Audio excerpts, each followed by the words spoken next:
ठटो मां के update कंदालू। Report कर रहा है ज़ाहिद अमीर जोखियो। ठटो लग हाल की शाख ते बासर ज़मींदारन जूं लिफ्ट मशीनूं लगल है, पुछड़ी ताईं पानी पहुंची न सघियो, ज़मीनूं बंजर बणजण लॻियूं। आबपाशी खाते जे अमलदारनि शिकायतुनि बावजूद को नोटिस न वरितो। आबादगारनि जो एहतजाज।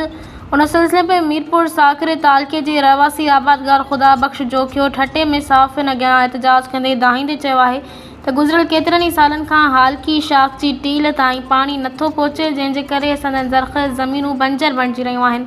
इन इल्ज़ाम हणंदे चयो त हाल की शाख ते मुंड जे बासर ज़मींदारनि करम सालार, खानो हमायती, रसूली मल्ला, शकूर ख़ासकिली ऐं ॿियनि जूं लिफ्ट मशीनूं रखियल आहिनि, जेके समूरे पाणी खणण वञनि थियूं ऐं जंहिंजे करे पोछड़ ताईं पाणी जी फराहमी नथी थी सघे।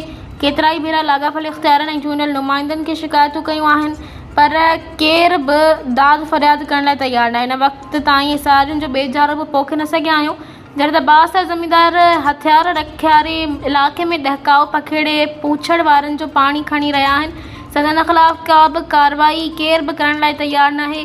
शाख ते मुक़ररु टंडील बि असां बासर ज़मींदार जो सहूलियतकार थियल आहे। हिननि चयो त असां DC ठटो खे पिणु लिखत में शिकायत कई आहे, जंहिं पूछड़ ताईं पाणी फराहमी खे यकीनी बणाइण जी ख़ातिरी कराई आहे।